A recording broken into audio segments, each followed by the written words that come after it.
Le magazine Service vous présente le podcast Une voix, un parcours pour parler sans détour avec un dirigeant de la propreté. Suivez l'info technique et économique du secteur dans le magazine sur service-propreté.fr et sur LinkedIn.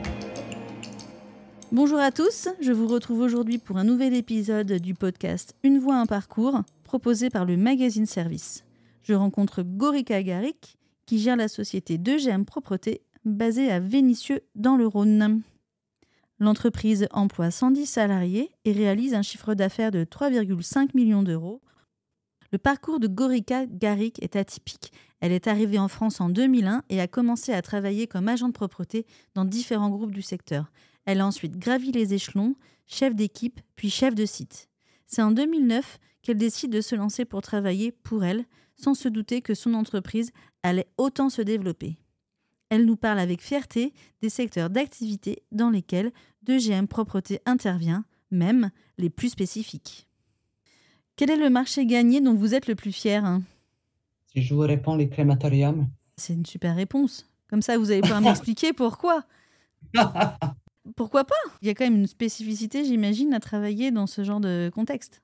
C'est très difficile. Je dirais toujours que c'est très difficile de trouver du monde qui va aller dans ces endroits-là.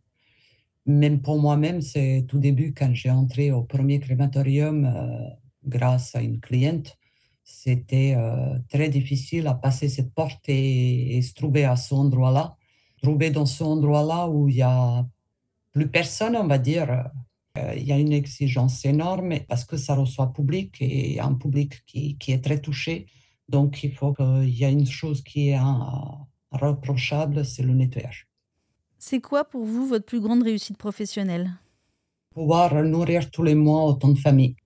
C'était un grand pas en 2009 à créer l'entreprise parce que difficile, sans connaître beaucoup de choses et apprendre sur le tas.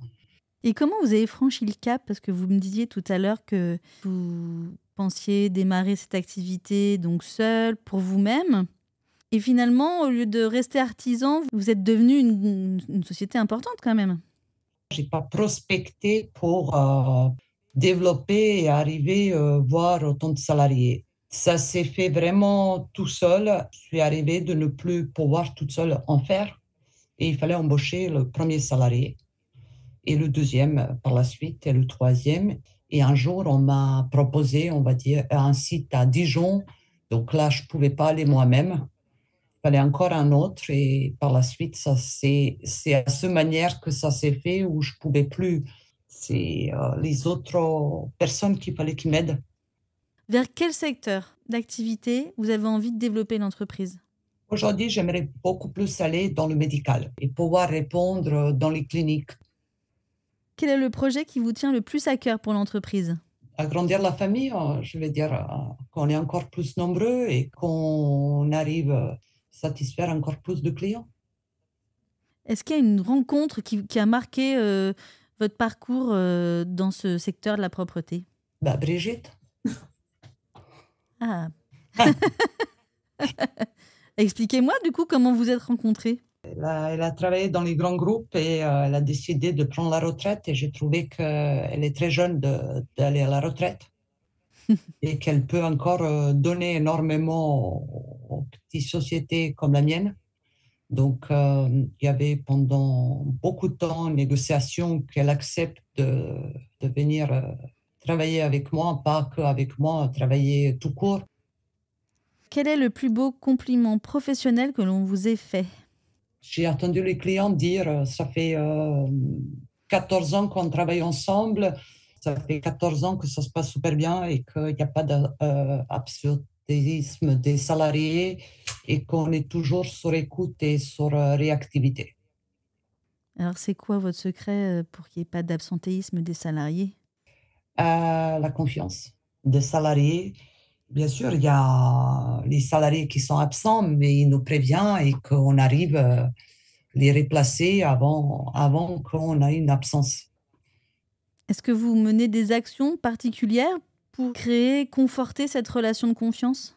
Il faut être sur l'écoute de salariés, il faut se rendre disponible, il faut aller le voir. Il ne faut pas se mettre en mode « je suis chef d'entreprise et je laisse le chef de secteur ou ou chef d'équipe uniquement gérer le salarié, même si on est chef d'entreprise et qu'on a 100 salariés, il faut se rendre sur le site et voir le salarié. Est-ce que vous pensez que le fait que vous ayez commencé dans ce secteur par justement le métier d'agent de propreté, est-ce que ça vous rend plus légitime vis-à-vis de vos salariés? Est-ce qu'ils ont justement plus confiance en vous parce que vous avez démarré finalement comme eux?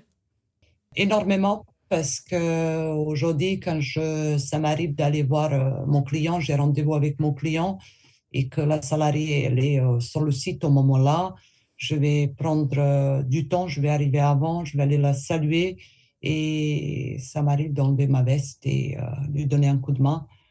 Donc, je verrai les choses différemment par rapport à quelqu'un qui n'est pas de métier. Selon vous, comment pourrait-on améliorer l'attractivité des métiers de la propreté? Je crie haut et fort que le Covid, quand il est arrivé, on avait besoin énormément de les sociétés de nettoyage. Le temps, il est passé et j'ai l'impression qu'on a oublié ces 2 ans de Covid. Nous, qu'on était dans l'ombre en train de travailler et améliorer la situation. On oublie qu'on a besoin de nous et je pense qu'il faut que tout le monde, avant tout, ils pensent que le nettoyage, c'est très important pour leurs collaborateurs. Il ne faut pas, en premier, quand on n'a pas de budget, dire on n'a pas besoin de nettoyage. Comme la maison, comme partout, on a en premier, je pense, besoin du nettoyage. Donc ça, c'est la première chose. Donc, deuxième chose, moi, je pars à la base qu'un salarié qui arrive dans une société, il faut lui donner son temps complet. Il faut arriver à le ramener les heures qui puisse faire un temps complet. Parce qu'aujourd'hui, avec un mi-temps, un salarié, il ne peut pas vivre. Ça veut dire que ça passe aussi par des horaires en journée, en continu? Ça passe aussi dans les horaires en journée. Je sais que ce n'est pas très, très possible aujourd'hui parce qu'un cabinet médical, pendant il fait ses consultations, il ne peut pas avoir la salariée qui intervient pour le nettoyage. Mais je pars à la base que si on arrive déjà à faire les 3h30, donner 3h30 matin et 3h30 le soir aux salariés, c'est très bien. Alors, donnez-moi 3 mots pour définir l'entreprise de propreté idéale. Réactivité, professionnalisme et écoute des clients. Vous en serez où dans 10 ans? Vous avez envie de vous développer? Quelle est votre vision? Le but dans 10 ans, avoir 2 fois plus ou 3 fois plus de chiffre d'affaires en gardant la qualité. Je voulais revenir quand même sur l'histoire des crématoriums parce que vous m'en avez parlé un peu, comme quoi ça demandait une exigence importante. Ça a été un hasard d'aller sur ce marché-là? Oui, c'était un hasard parce que dans ces endroits-là, c'était les grands groupes qui étaient très souvent et qui sont toujours à certains endroits où je ne suis pas. C'était vraiment un hasard que je suis arrivée là-bas et qu'une cliente au moment-là, elle m'a fait confiance. Et que j'adore cet endroit maintenant. Merci Gorika Garik d'avoir passé un moment avec nous. Je vous remercie beaucoup. Nos échanges sont aussi à découvrir dans la rubrique Rencontre du numéro de service de décembre. Je vous rappelle que les précédents podcasts sont disponibles sur notre site web ainsi que sur les plateformes spécialisées. Je vous dis à bientôt pour un prochain épisode. Vous venez d'écouter Une voix, un parcours, le podcast du magazine Service.